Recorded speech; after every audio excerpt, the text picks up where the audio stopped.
eres bueno, bueno, bueno, bueno.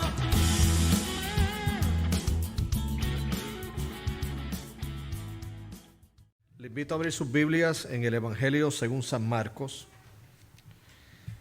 El Evangelio según San Marcos, capítulo 11, versos del 12 al 19.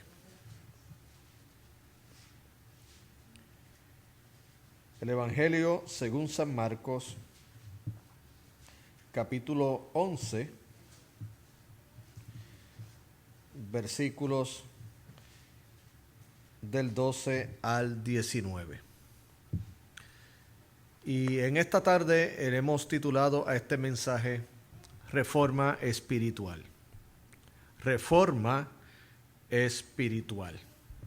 Así que vamos a hacer lectura de este texto en el nombre del Padre, del Hijo y del Espíritu Santo.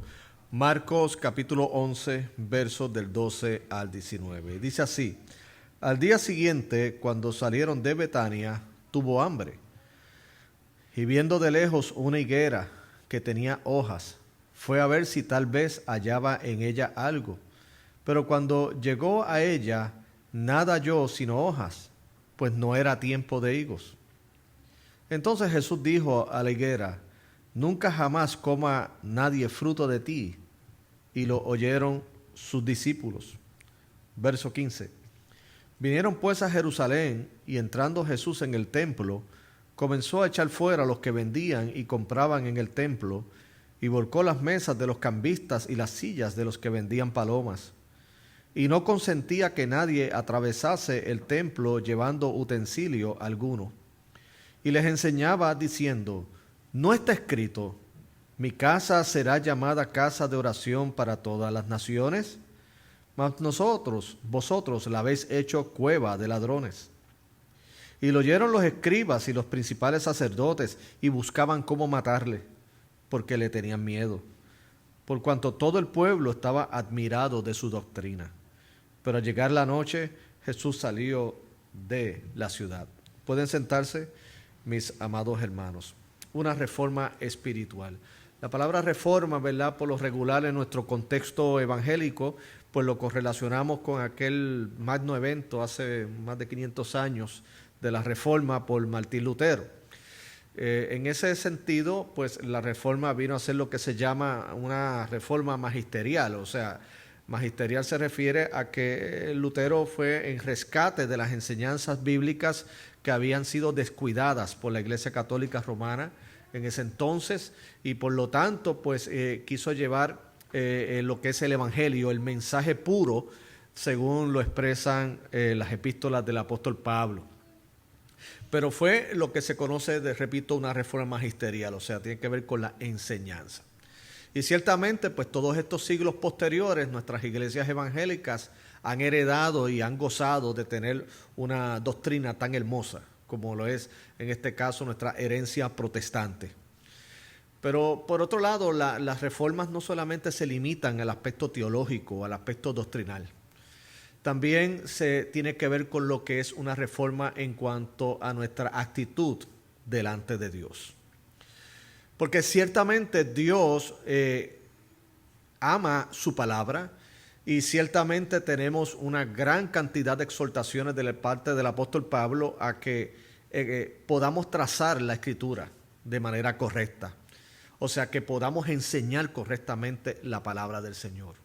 No puede haber una sana adoración si no hay una sana doctrina, una sana educación bíblica y teológica. En eso estamos claros.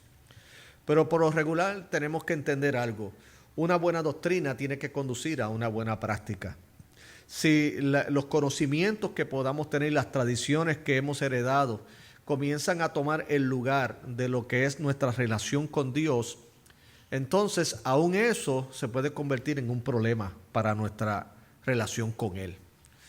Porque entonces estamos exaltando en este sentido lo que es puramente intelectual y académico, que es bueno y necesario, pero sin embargo entonces nos podemos ver en la disyuntiva y en la problemática que el mismo Dios tuvo que denunciar a través del profeta Isaías cuando dijo: este pueblo con sus labios me honra, pero su corazón está alejado de mí. Entonces, parafraseando o aplicando de otra manera ese texto, podríamos decir que este pueblo con sus buenas teologías me honra, pero su corazón está lejos de mí. Así que en esta tarde precisamente lo que queremos es, basados en esta narrativa, en este pasaje bíblico, es llevar que Dios no solamente quiere reformar nuestra doctrina y que cada día podamos comprender claramente lo que Dios ha expresado de sí mismo, sin ningún tipo de adulteración, pero tenemos que reconocer que Dios también quiere un corazón que le ame sinceramente. Un corazón que se someta a Dios, un corazón que pueda transmitir las características propias de aquel que nosotros adoramos, entiéndase Jesucristo. Que podamos reflejar lo que era la pasión de Jesucristo, no solo por la palabra del Padre, sino también la devoción hacia el Padre. ¿Cuál era la devoción del Padre? Pues que él amaba al Padre, él se retiraba a orar, él tenía un alto concepto de la devoción y de la adoración a él. También tenía esa humildad que pese a todo el conocimiento que él gozaba y que era una gran sabiduría admirada por los sectores religiosos, y en algunos casos hasta otros le temían porque la gente lo seguía. Sin embargo, Jesucristo seguía exhibiendo humildad. La gente quería estar con él. Y algunos pueden decirme, bueno, pero es que él era Dios. No, escuche bien. O sea, no es solo que él era Dios y que lógicamente en su doble naturaleza goza de una perfección, sino que la misma Escritura nos encomienda a nosotros a ser imitadores de él. Así que ser imitadores de él, aún dentro de nuestras imperfecciones, podría ser posible. Porque no son pocas las exhortaciones que hace la Escritura acerca de que imitemos el carácter de humildad de él, que imitemos el amor abnegado que él tenía hacia los demás. O sea, son aquellas cosas, esas características que nos diferencian y nos distinguen de este mundo caído.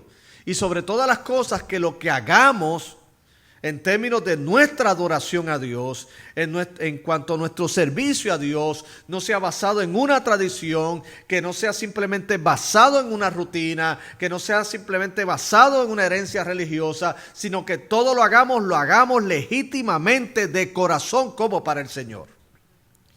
Aquí en la historia que tenemos ante nuestra consideración es una historia que es conocida por muchos de ustedes. Y de hecho aquí se entrelazan dos historias. Yo estoy convencido que una sección como la que tiene que ver con la maldición de la higuera podría ser un sermón en sí solo. Y la purificación del templo podría ser otro sermón. Pero en este caso yo lo tomo como una unidad porque veo que una como la otra se correlacionan. Están estrechamente unidas. Inclusive yo me uno en este caso a la enseñanza de muchos comentaristas bíblicos y teológicos que sostienen que la primera viene a ser un acto simbólico de lo que representaba el segundo evento.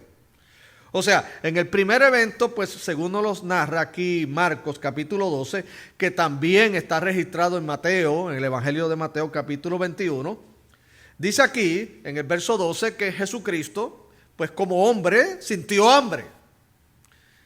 Nosotros creemos lo que la Escritura describe de Cristo, 100% Dios, 100% hombre. Y como hombre sintió hambre, como hombre sintió dolor. Cuando tuvo los latigazos, él no fingió dolor, él le dolió. A él ciertamente la tristeza como ser humano también se le presentó. Y cuando estuvo expuesto en el Calvario, toda esa humillación, a él como hombre le afectó. Él no fingió nada de lo que los evangelios nos dicen. Lo que ocurre es que él se sometió a ello por amor a ti y a mí. Y entre todas estas cosas, pues dice aquí que él tuvo hambre. Le digo esto porque muchas veces hay personas en una teología desbalanceada, le dan tanto énfasis al aspecto del Jesús divino, que dirán la impresión como que Jesucristo en la parte humana fingió tener hambre, fingió tener sufrimiento, es como si estuviera fingiendo. No. Ese gran misterio al mismo tiempo, aunque revelado en la Escritura, es Cristo con su doble naturaleza. Y aquí él tuvo hambre. Y dice aquí en el verso 13 que viendo de lejos una higuera que tenía hojas, fue a ver si hallaba algo en ella, aunque el mismo Marcos establece que no era el tiempo de ¿qué? De higos.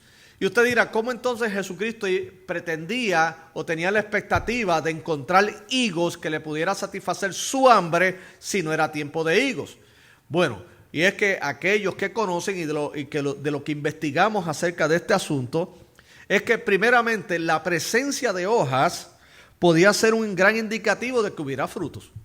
O sea, el hecho de que se viera este árbol frondoso, bien esplendoroso, pues daba una idea de que aún pese de que no fuera el tiempo de higos, sin embargo, pudiera haber algún tipo de fruto en él. Lo segundo es que dicen también otros comentaristas y estudiosos de la materia que también se pudo haber referido a que pudo haber tenido unos higos verdes, o sea, no los maduros, pero sí unos higos que ya estaban en el proceso. Entonces Jesucristo pues se acercó a la higuera. Ahora, déjeme decirle algo, que aunque el texto nos dice que Él fue por motivo de su hambre, reconozcamos que en este caso como Dios, Jesucristo, este evento no fue algo coincidente. O sea, no fue algo casual, disculpe, o sea, no fue algo que simplemente se presentó y de allí Él lo hizo, sino que todo eso dentro de su carácter divino estaba determinado que ocurriese para enseñarnos algo que eventualmente ya el Evangelio de Marcos luego también refleja más adelante. Y entonces, ¿qué ocurre? Cuando Él fue con esas expectativas, y yo quiero que grabe en su mente esta palabra, expectativas de que como estaba bien frondoso, estaba lleno de hojas, iba a haber fruto y ese fruto le iba a satisfacer su necesidad. Pero la decepción fue que era solamente hojas. No encontró fruto en esa higuera.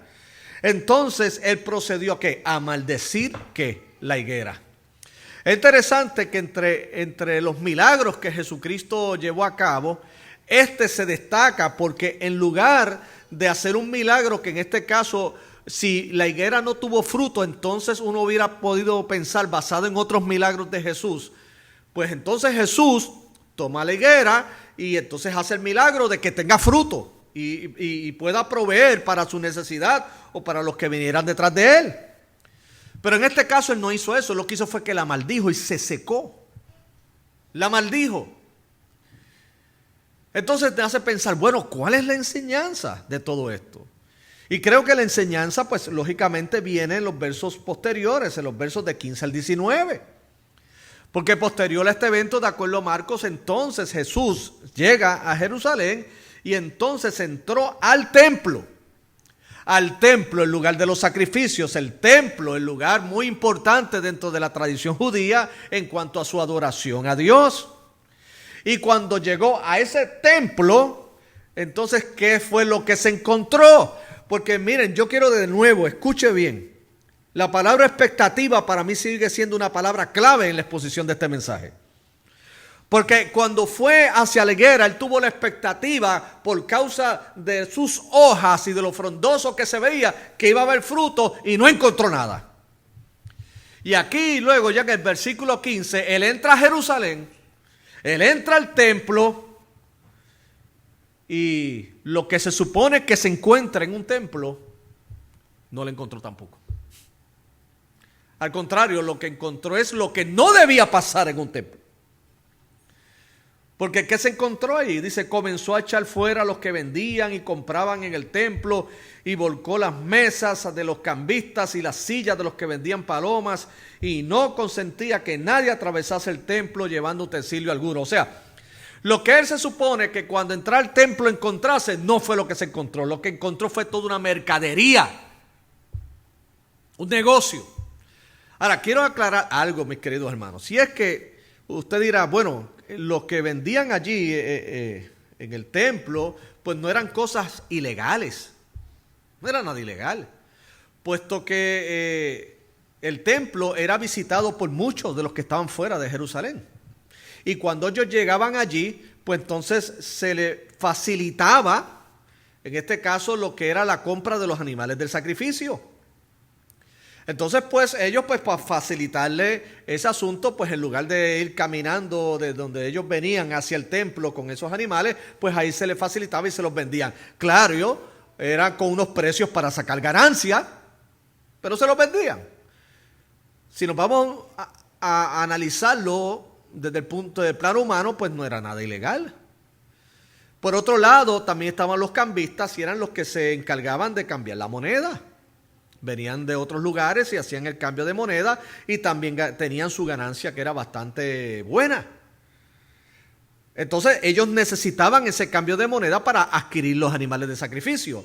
Entonces en ese contexto estas personas daban provisión de esos servicios para que ellos pudieran llevarlo a cabo. Entonces usted en un análisis somero puede decir, bueno, eso no estaba mal. ¿Qué fue lo que le molestó a Jesús? Yo le voy a explicar por qué le molestó a Jesús. Primero, en el lugar donde lo estaban haciendo. ¿En qué lugar específicamente? Era en el lugar donde iban los gentiles, o la corte de los gentiles, o el sector de los gentiles. Y se supone que en ese lugar donde iban los gentiles, la primera impresión que se llevaran estas personas no era de un lugar donde se comercializaba, donde se sacaba dinero, sino todo lo contrario. Así como Jesucristo fue hacia la higuera esperando unos frutos, se supone que el gentil, el que no conocía al verdadero Dios, el que no abrazaba el monoteísmo judaico, entonces cuando llegara allí, encontrará un lugar espiritual, un lugar diferente de donde ellos venían, un lugar que realmente representara la devoción y la reverencia digna de ese único Dios verdadero que reclamaba a Israel creer. ¿Y qué se encontraba? Con un intercambio de dinero, ventas de animales. Inclusive aquí dice y resalta que vendían las palomas. Es decirle que las palomas era el animal que compraban los pobres para el sacrificio. Las palomas eran el animal más barato. Así que allá había muchas personas pobres que con lo poco que tenían, como querían cumplir con lo del sacrificio, entonces compraban sus palomitas allí. Y Jesucristo se encontró con este ambiente. Repito, escuche esto, expectativa. Esperó del higo, de la higuera, y no había nada. Y fue al templo y no había lo que se esperaba que hubiese que allí. Mis queridos hermanos, esta es la base de lo que hemos de exponer en esta tarde acerca de lo que es una reforma espiritual. Porque a la verdad es que podemos nosotros ahora, desde este lado del mundo, desde este lado de la historia, mirar esta narrativa y decir, qué malos estos judíos de ese tiempo.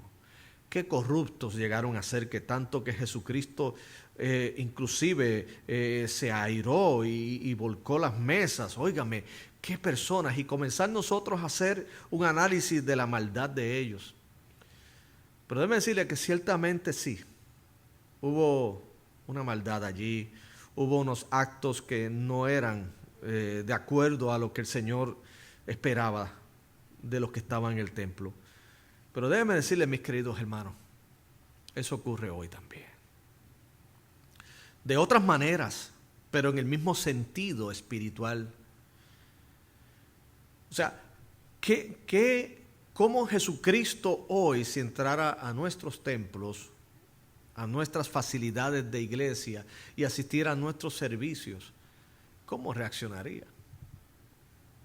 ¿Cómo reaccionaría? Especialmente aquellos que reclamamos el bíblicos, que aquellos que reclamamos ser sanos, que reclamamos la pureza del evangelio. Él podrá entrar a nuestros servicios, a nuestros programas de iglesia y poder ver personas sensibles a la necesidad del otro. O solamente encontrarán a personas que juzgan y solamente dedican y reorientan todos sus estudios para ver los defectos de los demás, pero sin embargo no pueden ver su propio pecado. ¿Encontrará Jesucristo un lugar de oración y de adoración, o simplemente verá también un comercio de lo mismo que le hemos criticado a otros haciéndolo nosotros mismos? Un comercio. ¿Podrán entonces los que vengan de afuera con todas sus necesidades en una gran expectativa de encontrarse con un Dios que pueda realmente dirigir sus ojos hacia su miseria y unos creyentes que, aunque imperfectos, sin embargo saludables en cuanto a su fe, no solo en su doctrina, sino en su práctica, llenos de misericordia. Y sin embargo encontrar a personas que utilizan eso tan valioso que es la verdad de Dios para juzgar a los otros, y en lugar de predicarles el evangelio y mirarlos con compasión, tener una excusa, una razón para echarlos a un lado. Entonces, hay tres enseñanzas muy importantes de este pasaje que se los quiero compartir, mis queridos hermanos, basados en este tema de lo que yo he llamado una reforma espiritual. Yo creo que en nuestro contexto, mis queridos hermanos, qué bueno que seguimos aprendiendo lo correcto. Porque le voy a decir, tampoco entremos en un extremo de pensar que estas personas que estaban allí haciendo todas estas ventas y estas cosas es que tenían falsa doctrina. Porque de acuerdo al Evangelio según San Mateo, capítulo 23, el mismo Jesucristo reconoció que ellos podían decirte cosas que eran buenas. Ellos podían enseñarte cosas correctas. El problema, de acuerdo al señalamiento de Jesucristo, era que ellos decían una cosa y hacían otra. Hablaban del amor al prójimo, pero no amaban al prójimo. Le ponían cargas que ellos ni con un solo dedo las podían mover. Entonces, en este caso, eran hipócritas. Le demandaban una santidad, le demandaban una pureza que ellos no vivían. Les gustaba que fueran admirados de los demás por su gran sapiencia, pero ellos no lo vivían. La gran diferencia que hizo Jesucristo es que lo que Él predicó, Él lo vivió. Él no habló de sacrificio sentado allá en el cosmos, en unas nubes, en un plano cómodo, pidiéndole a los simples mortales, sacrifíquense y tomen la cruz y síganme. No, Él tomó la cruz y nos invita a tomarla, pero Él la tomó. Y cuando nos habla de humildad, Él nos habla que Él mismo se despojó de sí mismo, tomando forma de siervo y haciéndose obediente hasta la muerte y muerte de cruz, dice en Filipenses capítulo 2. O sea que no hay nada de lo cual el Señor pueda pedir y exigir de mí que Él mismo no lo haya hecho primero y que lo siga exhibiendo. Y esa es la gran diferencia de lo que es un sistema religioso que solamente son hojas. Hoy día hay muchos sistemas religiosos y muchas iglesias que por fuera se ven muy bien, se ven esplendorosas, se ven con wow, y tú quedas impactado y quedas anonadado, hipnotizado de tantas cosas lindas que ves. Pero el Señor que entra al corazón del asunto, porque el Señor no se impresiona con lo que mira el hombre, le dijo antes de ungir a David como rey, le dijo al profeta: mira que yo no me impresiono con lo que mira el hombre, porque el hombre mira lo que está delante de sus ojos, yo miro el corazón. Y entonces vemos uno esplendoroso, lleno de hojas, pero cuando el Señor, entonces la expectativa es de allá el fruto, no hay. No hay fruto espiritual, no hay amor, no hay misericordia, no hay gracia, no hay fe. Lo que hay es contienda, lo que hay es ira, lo que hay es chisme. No ve eso, no ve lo que se supone que se encuentre. Y entonces si entra más allá, entra más profundo al templo, entonces lo que ves que es una mercadería del buen mensaje, en lugar de vivirlo. Así que lo primero que establecemos de esta historia, de este pasaje, es que Jesucristo expresa su decepción, la falta de fruto.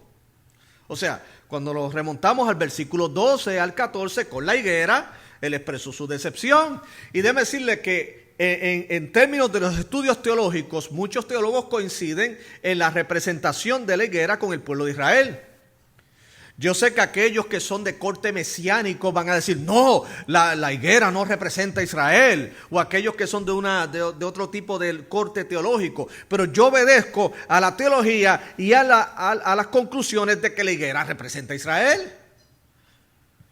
En muchos casos la higuera fue utilizada de esa manera y que en este contexto unido al otro evento de la purificación del templo, pues encaja perfectamente a lo que estamos hablando.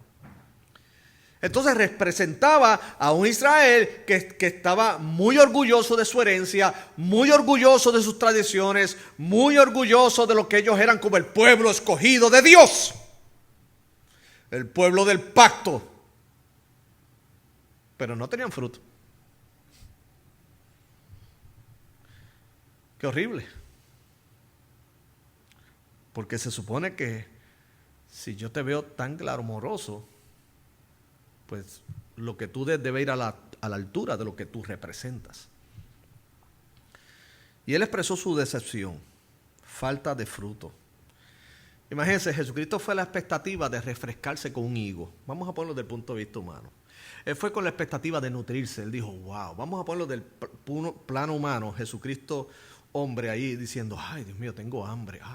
Wow, ahí hay un arbolito de higo. Y vamos a ver, en nuestro contexto boricua, ¿qué sería? No sé, un palo de guanábanas, no sé. No sé, en su contexto, de acuerdo a su país, no sé. Usted dice una naranja, oh Dios mío, qué bien caería una naranjita. O como decimos en Puerto Rico, una china. Qué rico, qué rico. Y ya de uno desde lejos se va como salivando, ¿verdad? Ay, qué rico lo que voy a encontrar ahí. Y cuando llega, no hay nada. A mí me pasó en los inicios de la pandemia que, lógicamente, muchos restaurantes estaban cerrados y a veces yo tenía el deseo de comerme un alimento en particular. Yo salía con mi esposa y yo decía, ay, Michelle, vamos a buscar esto. Y salíamos de la casa y ya sin antes de llegar al lugar ya yo estaba salivando. Qué rico, ya mismo. Y cuando llegamos estaba cerrado. Y uno decía, pero ven acá, pero esto no cierra a las 9 o a las 10. Y es que resulta en los inicios de la pandemia que ni siquiera fue abierto en todo el día. ¡Qué decepción! Claro, y se entiende por las circunstancias, pero tener todo ese deseo, en este caso de un higo, para refrescarse, para nutrirse, porque tiene hambre, porque busca en el higo el mitigar una necesidad, y sin embargo la decepción es que no hay nada. ¿Tú sabes cuántos hoy visitan iglesias? La iglesia está muy expuesta en los medios, está expuesta en las redes sociales y ¡wow! Bien esplendorosa. El predicador, wow, también, él es wow. Todo parece, espérate, y cuando entra, que va con el fin de que, en este caso, y como con el corazón del salmista, como el siervo brama por las corrientes de las aguas, así clama por ti, oh Dios, el alma mía. Mi alma tiene sed de Dios, del Dios vivo. Y cuando llega o se encuentra una iglesia que está comprometida con el mundo y está en una espectacularidad que parece que está más en Broadway que en una iglesia, o te encuentras a un académico que solamente está hablando todo lo que aprendió en el seminario, no le importa si don Lolo y doña Yuya entienden el mensaje.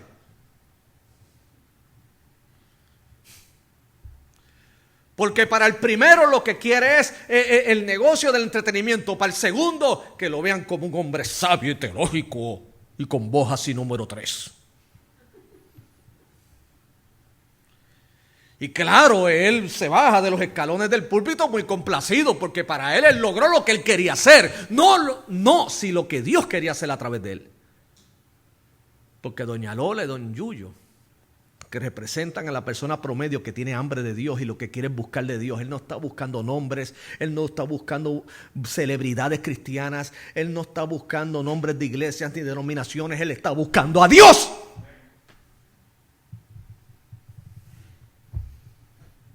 Él quiere nutrirse. Él quiere crecer, Él quiere cómo tener una relación con Dios, Él quiere cómo poder lidiar en la vida, porque la vida cada día se pone más difícil. Pero se encuentra por un lado un circo y en el otro lado un académico soso. Y el Señor mira y dice a uno al otro, le dice, ¿pero qué es esto? ¿Qué les pasa a ustedes? ¿Qué les pasa a los dos? Mi iglesia no es un circo. Tampoco mi cuerpo es el lugar para que tú te sientas cómodo, predicador, sino para que tú prediques el evangelio. y le digas a mi pueblo que tiene hambre, vengan y tomen de la fuente que salta de la vida eterna. Entonces entran y no hay fruto. No hay fruto. ¡Qué decepción! La iglesia, el cuerpo de Cristo y todo lo que es representativo de Él es para dar fruto. ¡Fruto! ¿Qué es el fruto? El apóstol Pablo mismo a los Gálatas hace una lista: amor, paciencia, mansedumbre, todas estas cosas, todas aquellas acciones y actitudes que no se encuentran en el mundo, han de encontrarse en la iglesia del Señor. Y mucha Biblia y mucho amor. Pero expresó su decepción. ¿Y qué hizo? Maldijo la higuera. En el libro de Apocalipsis comienza con el mensaje a las iglesias del Asia Menor. Y a todas ellas le dice el ángel, el Espíritu de Dios, ¿verdad? Dice Cristo al ángel de la iglesia. Y entonces el patrón que se dan estos mensajes es primero lo bueno que haces y las cosas que tienes que arreglar. Y luego dice, arrepiéntete. O sea, cada una de las iglesias tenían unas cuestiones muy lindas, unas características hermosas que agradaban a Dios, pero por otro lado, al hacerse un autoexamen y permitir que sea el Señor el que haga ese examen, pues lógicamente hay áreas que siempre hay que arreglar. Pero hubo una en particular que le dijo, nada, tú tienes reputación de que vives, pero tú estás muerta. Esa sí que esa iglesia sí que está malita. Y le dijo, ¿sabes qué? Voy a quitar tu parte del candelero. Le voy a decir, mis queridos hermanos, la iglesia del Señor como cuerpo y ente eterno que es, nunca dejará de ser. Pero hay iglesias locales que van a cerrar. Y cierran. Y el Señor dice, se puso el candado y esta no se abre más. Porque la obra no es de nosotros, la obra es de Dios. Recordemos, esta obra no es mía, es de Dios. Yo respondo a Él. Pero ustedes no son míos, yo no soy dueño de ustedes, no, jamás. Yo soy uno entre ustedes que Dios me ha dado la bendición de poder dar por gracia lo que por gracia he recibido. Pero yo me debo a Dios tanto como ustedes. Y yo le espero al Señor que no se decepcione de mí. Y tampoco se decepcione de nosotros, como iglesia, como cuerpo, y en el término general. Porque a fin de cuentas, a quien estamos llamados a agradar es a Dios. Lo segundo, de igual manera, de primera expresa su decepción. Entonces, cuando entra al templo, expone la causa de la falta de frutos. ¿Y cuál es la causa de la falta de frutos? La corrupción que había. La corrupción que se evidencia en esto de los cambistas y de las ventas de los animales de sacrificio y todo lo que conllevaba a ellos. Tan severo fue esta situación que él les hace un señalamiento basado en las Escrituras y dice, y les enseñaba diciendo, ¿no está escrito, mi casa será llamada casa de oración para todas las naciones? La causa de la falta de fruto fue la corrupción. O sea, la falta de reverencia, la falta de arrepentimiento. Ya estas personas simplemente hacían esto de una manera muy cómoda y muy natural, puesto que no había arrepentimiento, no había noción ni sensibilidad de lo que le agradaba o no a Dios. Había falta de oración. Habían agendas personales, cada cual estaba buscando de lo suyo propio, estaba aprovechándose del elemento religioso y de la piedad de aún de los más pobres para ellos sacar un beneficio personal, sacando provecho de aquellos que se supone que fueran el objeto de su amor, que eran los gentiles. Expuso la corrupción. Le voy a decir algo, dice un viejo adagio, más sabe el diablo por viejo que por diablo. Y el mismo apóstol Pablo dijo en una de sus iglesias, porque no ignoramos las maquinaciones de Satanás. Y muchas veces nosotros los evangélicos creemos que solamente Satanás opera de la misma manera siempre. Es más listo que eso. Y hoy día ha podido sacar del medio a muchos de esa carrera porque les ha inflado el ego. Administran la obra de Dios como si fuera un negocio. Administran sus ministerios como si fueran artistas. Y el Señor nos mira y dice, esto está muy lejos de lo que yo fui. Yo le digo algo, mis queridos hermanos, gracias por su gracia, y perdone la redundancia. Si no fuera por la gracia de Dios, en este mundo nadie estuviera en pie. Bendito sea el nombre del Señor. La corrupción, mis queridos hermanos, presente, no está en la escasez de buena doctrina, sino en la escasez de aquellos que quieran aplicarla de manera práctica donde no está la cámara y donde está la gente, sino donde está en la intimidad con Dios, en la intimidad.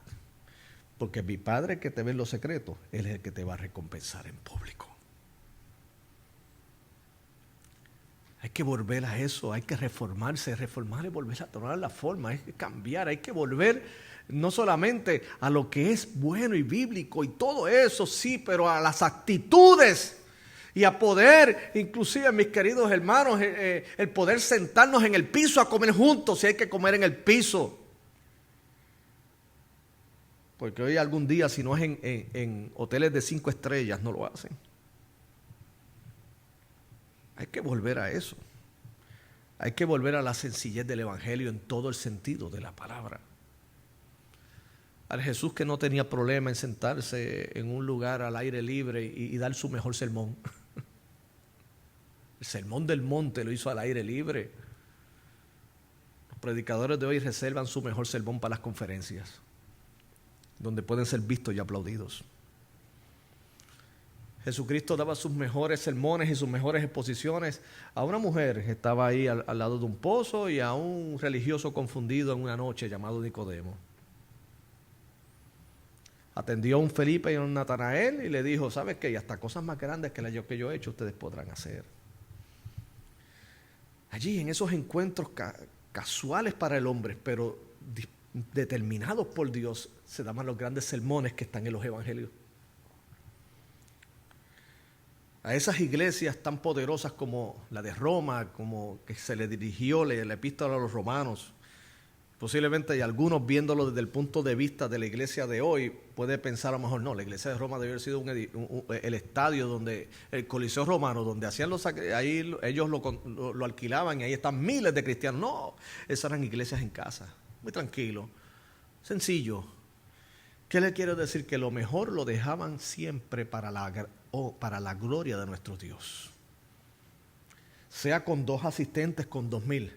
Sea en un lugar esplendoroso, como en este caso Pablo predicando en el Areópago, pero también el apóstol Pablo podía dar una profundidad de su mensaje en las casas y podía compartir el evangelio con los demás. Estamos hablando de volver a esa sencillez, porque si no nos vamos a ver seducidos por la corrupción. Y tercero, mis queridos hermanos, no solamente Jesucristo expresó su decepción, no solamente expuso la causa de la falta de frutos, que fue la corrupción, sino Él enseñó lo que debe ser. ¿Y qué es lo que debe ser? Él dijo, bueno, yo quiero que esta casa, como está escrito, dice aquí, sea casa de oración. Dice, no está escrito, mira, le está citando la escritura, en este caso una porción que se encuentra en el libro del profeta Isaías, capítulo 56, verso 7. O sea, no está escrito, mi casa será llamada casa de oración para todas las naciones, mas vosotros, y también hace otra cita, que en este caso se encuentra en Jeremías capítulo 7, verso 11, mas vosotros la habéis hecho cueva de ladrones. ¿Qué era una cueva de ladrones? Pues una cueva de ladrones era el lugar donde se escondían las personas que cometían fechorías para enfriarse. Ahí se escondían. En otras palabras, Jesucristo está diciendo, wow, ustedes han convertido este lugar sagrado en un sitio donde los sacerdotes, los escribas y todos encubrían su avaricia, sus ambiciones, etcétera, etcétera, etcétera. Entonces Él enseña lo que debe ser una casa de oración. Casa de oración implica un lugar de comunión con Dios, pero no solamente con Dios, también comunión con todos los que pertenecemos a este glorioso cuerpo de la iglesia, y aún más se extiende a las naciones. Cuando dice, mi casa será llamada casa de oración para todas las naciones, recordemos que fue en el patio de los gentiles, donde se supone que ellos pudieran entonces proselitar y hablar de lo que era la fe de ellos, en lugar de los gentiles encontrar un sitio propicio para la espiritualidad, lo que encontraron fue un mall. ¿Vieron? ¿Qué es esto? Un centro comercial. Entonces, ¿qué? El Señor nos llama a que este lugar sea una casa de oración en comunión con Él. Pero en una comunión sana con Él, porque muchos confunden comunión con Dios con legalismo. Mientras más legalista, más en comunión con Dios. Te voy a decir algo, mientras más legalista, más alejado estás de Dios. La comunión con Dios se da solamente en una experiencia de gracia con Dios, donde Dios nos santifica por su gracia. Comunión con Dios, pero comunión con las naciones. Este es el lugar donde todos deben venir, indiscriminadamente, de toda nación, de toda tribu, y que el Señor está moviendo que vengan para tener su relación con Él. Y que no se lleven la gran decepción de que viendo lo esplendoroso de la imagen, cuando llegue, no hay fruto. No hay fruto. Voy a decirles lo que es la imagen y voy terminando en esta exposición. Yo no sé si esto es una tendencia en algunas tiendas o en el comercio. Disculpen mi ignorancia. Pero en una gran ciudad fui a una tienda que se veía, miren, yo le voy a decir algo, la inversión que había del sign, una cosa tremenda. Yo dije, wow, y por fuera todo ese edificio era algo extraordinario. Y yo dije, bueno, yo voy a entrar ahí. Entramos. En inventario de cosas, yo creo que habían ni 2 pasillos. Yo miré y no hay más nada. Todo este edificio, ¿para qué?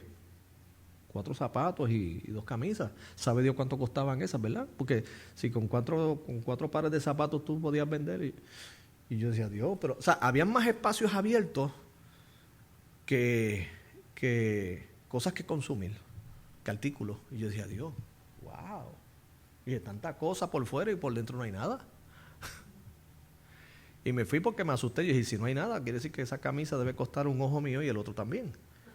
Y a Jesucristo lo que me pidió a mí no fue que me sacara mi ojo para pagar una camisa, sino que me lo sacara si era motivo de yo caerme y perder. Así que no voy a perder un ojo aquí. Así que así como entré, pues me fui. Mis queridos hermanos, que nunca caigamos y cuidémonos de proyectar más de lo que no somos, de lo que somos. Tenemos que proyectar a Cristo y a este crucificado. Que ame una iglesia que ama a Dios, una iglesia sencilla que adora a un Dios extraordinario. Y pedirle a Dios que este mensaje cale en lo más profundo de nuestros corazones y que también Dios lo lleve a nuestros hermanos en la fe, donde quiera que se encuentren. Que tenemos que hacer que estas obras sean casa de oración. Que el mismo Señor se ha de visitarnos.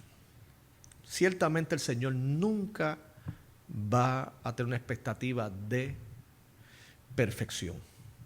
Ninguna iglesia es perfecta, puesto que la componen personas imperfectas. Pero sí espera que su iglesia sea saludable. Gloria a Dios. Que sea saludable. Que sea saludable. Y que refleje el amor de Cristo. Una iglesia sencilla que adora a un Dios extraordinario. Amén.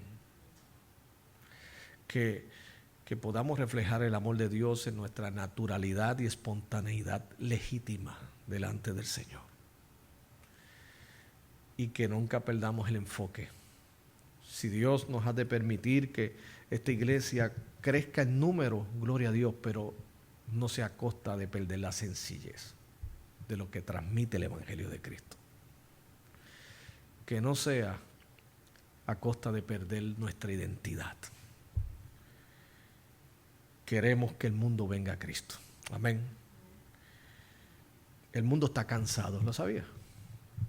Y usted dirá, pero ellos son pecadores y eso es lo que... Sí, es verdad, son pecadores. Yo también estaba ahí y soy pecador. Cristo Jesús vino a salvar a los pecadores, de los cuales yo soy el primero, dijo Pablo. De ahí me sacó Dios. Y Dios sigue sacando y obrando muchas cosas de mi vida. Porque el que comenzó la buena obra la sigue perfeccionando hasta el día de Cristo. Pero le digo algo, mi querido hermano. La gente, el mundo, mucho del sistema que a veces creemos que nos está persiguiendo, habrá un sector que persiga a los cristianos, pero hay otro sector que está decepcionado de los cristianos. Y el problema es que tienen razones para estarlo. Tenemos que arrepentirnos. Y digo esto como cuando Jeremías, que estamos estudiando los miércoles, digo como Nehemías, que desde la comodidad de estar con Artajerjes dijo, mira, nosotros hemos pecado. Él no estaba con ellos, pero él se identificó con el pueblo. Y hay cosas que, le voy a decir algo, la iglesia del Señor como un cuerpo decir, Señor, perdónanos. Porque si hay acusaciones injustificadas, pero también hay percepciones que son reales. Muchos líderes cristianos se han vuelto muy antipáticos. Buscan la contienda, el debate, la pelea todo el tiempo. Miembros de iglesia están todo el tiempo buscándole defectos a sus pastores y dale, que tal, y dale, que tal. Entonces seguimos un ciclo donde está todo el mundo desanimado. El pastor está desanimado, la gente está desanimada. No podemos dejar que eso siga así. Hay que volver a Dios, bendito sea su nombre. Y el Señor tiene a bien limpiar su casa. Bendito sea el nombre del Señor. Y la limpia con su gracia y con su amor. Porque los tiempos ya se acercan. La venida del Señor está próxima a estar. Que el Señor nos haya haciendo lo que nos llamó a hacer.